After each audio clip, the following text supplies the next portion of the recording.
사랑하는 부모님과 가족의 건강을 위해 건강 365 좋아요와 링크 공유 부탁드립니다. 건강 365 예! 피로감, 환절기 증상일 수도 있지만 단순 피로감이 아닌 치료가 필요한 상태일 수도 있지 않을까 싶은데요.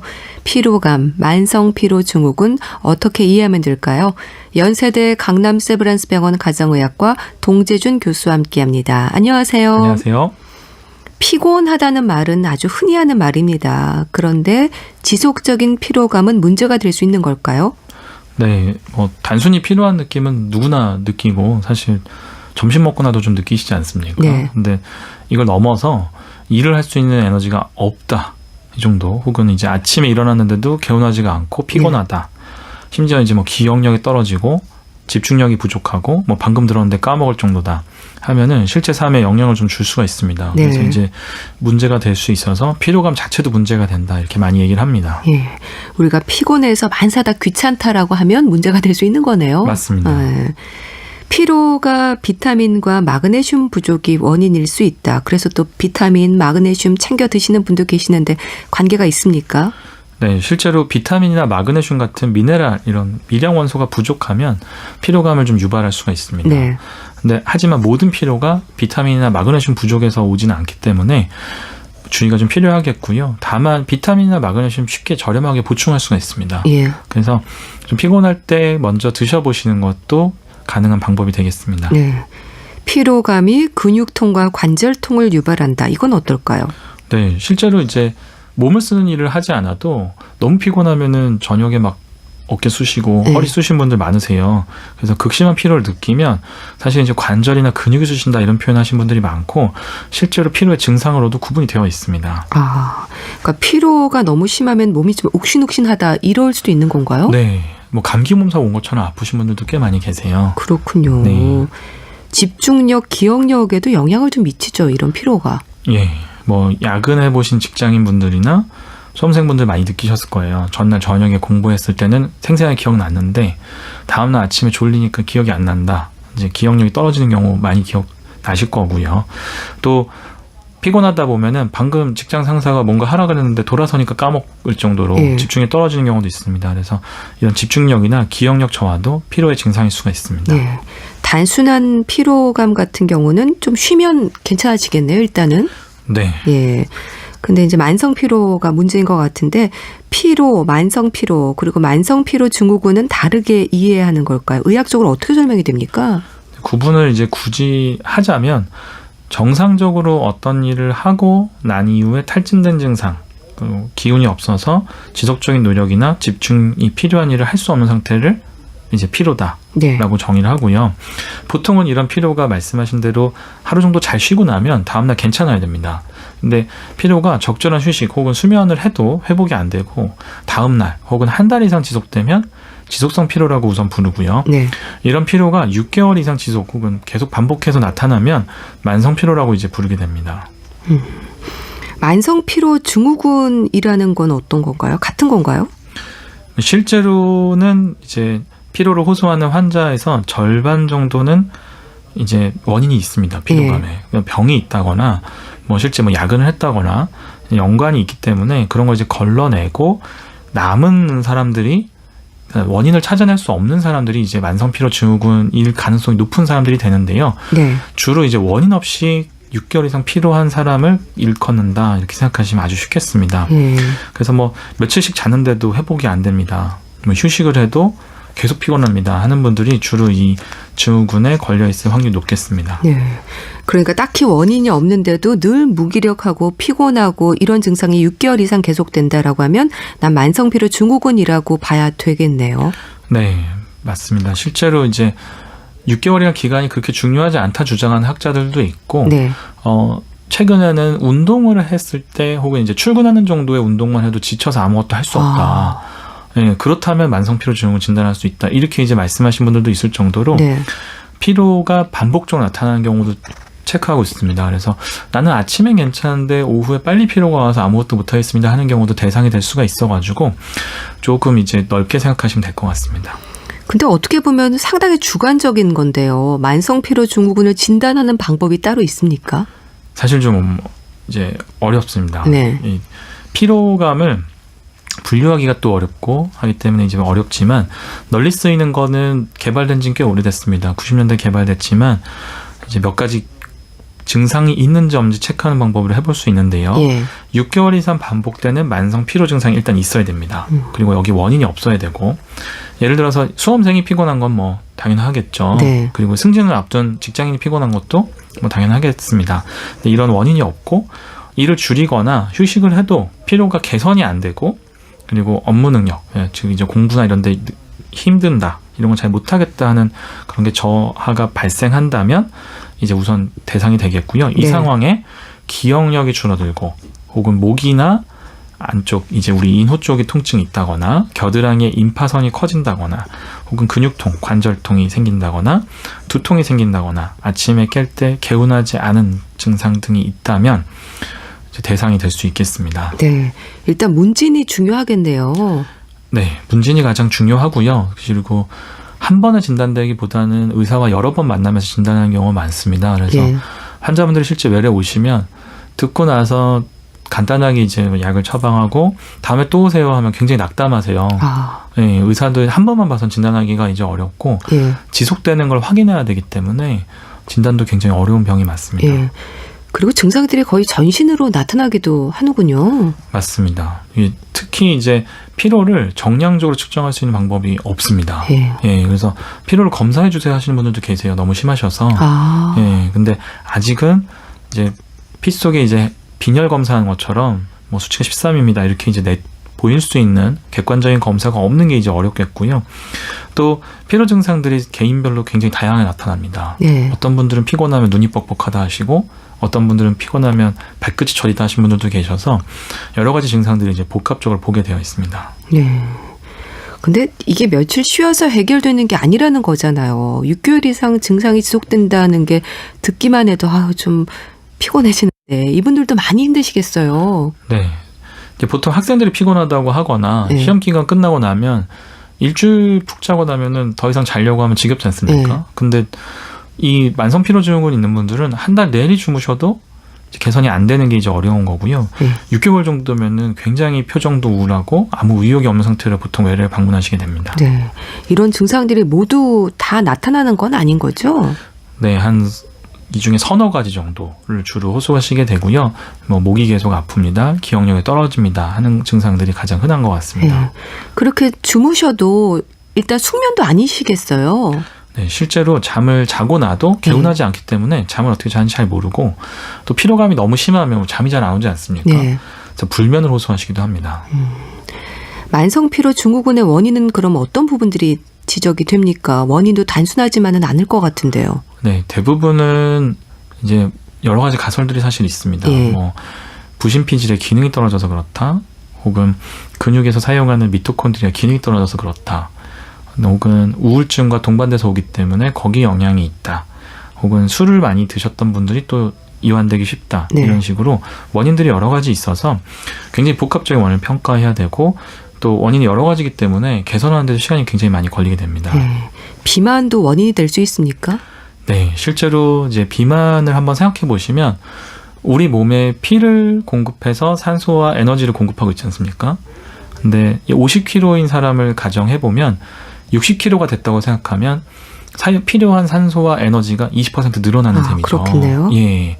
그러면 심장이나 나머지 부분이 일을 그냥 가만히 계셔도 20%는 더 하고 있는 겁니다. 당연히 피곤할 수밖에 없어서 체중을 줄이는 것도 또 한 가지 방법이 되겠습니다. 네. 그렇게 만성 피로 증후군으로 진단이 되면 치료는 어떻게 진행이 될까요? 가장 최근에 떠오르는 방법은 예전이랑 많이 달라졌습니다. 그래서 원래는 운동을 하면 더 극심한 피로를 호소하기 때문에 운동을 하지 말라고 이제 권장드렸었는데요. 네. 최근에는 적정한 유산소 운동이 만성 피로 증후군을 개선시킬 수 있다는 연구들이 많이 이제 발표되면서 운동이 이제 가장 중요한 치료가 됐고요. 예.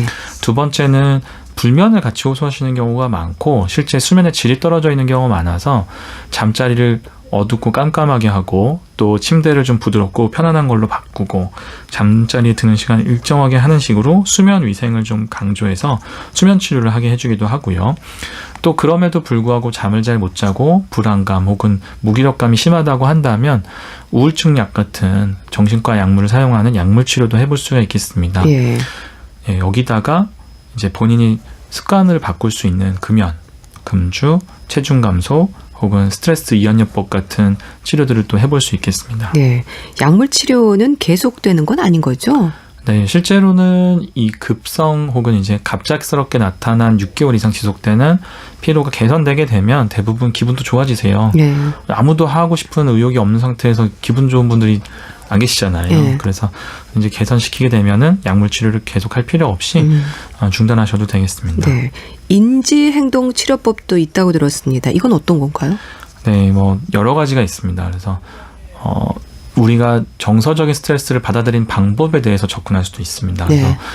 그래서 물이 반컵 남았네 혹은 반이나 있네 이런 표현의 대표적인 사례인데요. 예, 똑같은 상황을 보고 반밖에 없네 라고 생각하시면 아무래도 좀 더 부정적으로 받아들이고 예, 스트레스가 되기 때문에 이런 것들을 이제 주변 상황을 받아들일 때 좀 더 긍정적으로 받아들이게 하고 본인의 상황을 인식하고 받아들이게 하는 치료부터 시작해서 기운이 나게 하거나 혹은 삶에 대한 의욕을 좀 북돋아주는 방법까지 다양한 방법을 이제 인지행동 치료라고 하는데요. 네. 여러 가지 치료를 해볼 수 있겠습니다. 네. 긍정적인 쪽으로 생각하는 치료라면 상담 치료 같은 거겠네요? 주로 상담이 이용이 되고요. 그리고 환자가 본인을 기술하는 방법, 본인 상태를 기술하는 방법을 통해서 본인 상태를 어떻게 인식하는지를 파악하고 그거에 따라서 맞게 대응하기 때문에 환자마다 받는 치료는 조금 달라질 수는 있겠습니다. 네. 이런 만성피로 증후군을 치료하지 않을 때 우려되는 다른 질환의 위험도 있을까요? 네, 가장 쉽게는 만성피로가 있는 환자들 중에는 암이나 당뇨 혹은 우울증 같은 다른 질환이 숨어있는 경우도 있습니다. 암, 당뇨, 우울증 같은 거요? 네, 그래서 이런 질환들을 찾아내는 게 먼저 중요하겠고요. 네. 두 번째는 만성피로증후군이 본인은 굉장히 힘든데 주변에서 볼 때는 별 차이가 없어 보입니다. 그래서 가족관계가 굉장히 나빠지거나 혹은 게으른 학생 혹은 게으른 직원으로 낙인 찍히기가 쉽습니다. 그렇겠네요. 예, 그래서 치료하지 않게 되면 건강도 문제지만 사회관계가 이제 파괴돼서 병에서 회복하더라도 돌아갈 데가 없어질 수가 있어요. 그래서 치료가 굉장히 중요한 병으로 보시면 되겠습니다. 치료를 해도 다시 또 생길 수 있는 걸까요? 젊은 사람들일수록 만성증후군의 그 치료 효과가 좋지만 다시 만성피로 증후군에 시달리는 경우도 많다고 하던데요. 실제로도 이제 20대를 생각해 보시면 20대 때 어깨에 주어진 무게보다 아무래도 40대, 50대 어깨에 짊어진 무게가 좀 더 많고 해야 되는 일이 더 많지 않습니까? 네. 그래서 피로감을 느낄 빈도가 더 늘어나게 됩니다. 예. 그래서 젊을 때 만약에 생겼다면 나이 드시면서 점점 이제 정서적인 스트레스나 다른 거에 시달릴 확률이 높다는 얘기가 되죠. 그래서 젊을 때 만약에 생기신 분들 같은 경우는 재발할 수 있기 때문에 네. 평상시에도 증상이 좋아졌다고 안심하지 마시고 꾸준히 그 치료받을 때 했던 것들을 떠올리셔서 유지해 주는 게 중요하겠습니다. 특히 만성피로 증후군에 좀 취약한 분들이 있을까요? 네, 가장 쉽게는 이제 40세 이상의 장년층, 40세 이상의 장년층. 네, 그리고 나이가 그때부터 더 들수록 피로에 좀 더 취약하고 예. 만성 피로 증후에 좀 더 취약한 걸로 돼 있습니다. 그리고 또 이분들은 회복이 또 쉽지 않습니다. 네. 그래서 어려움이 더 있고요. 내가 만약에 좀 그런 것 같다 하시면 진단을 받아보는 것도 역시 중요하지만 본인이 조금 시간을 내거나 주변 사람들로부터 만성피로증후군이라는 것에 대해서 이해를 받고 그것에 대해서 지지를 받는 것도 중요한 도움이 될 수가 있겠습니다. 네. 적정한 유산소 운동이 중요하다고 하셨는데 그러니까 힘들다고 해도 일단 운동은 해야 되는 거죠. 네, 사실 이제 90년대에는 쉬라고 했습니다. 네. 예, 네. 2000년대 넘어서면서부터 걷기를 포함한 유산소 운동들이 적당하게 해주면 실제로 피로를 느끼게 되는 범위가 줄어든다 혹은 피로의 양이 줄어든다 이렇게 이제 많이 보고가 되고 있어서 네. 운동은 꼭 해야 되는 필수적인 요소로 되고 있습니다. 네. 운동을 좀 열심히 하셔야겠고요. 이 갱년기, 특히 남성 갱년기로 남성 호르몬이 좀 감소되는 게 남성들의 만성피로 증후군의 위험을 높인다 이런 지적도 있던데 이거는 맞는 얘기입니까? 네, 뭐 남성 호르몬이 급격히 줄어드시는 경우가 있습니다. 뭐 기억력도 실제 남성 호르몬이 줄어들면 떨어지게 되고요. 네. 근육량도 당연히 줄어들고 여러 가지 의욕이 줄어들게 됩니다. 그래서 남성 호르몬이 부족한 경우에는 이걸 보충해 줌으로써 쉽게 치료가 되는 장점이 있습니다. 사실.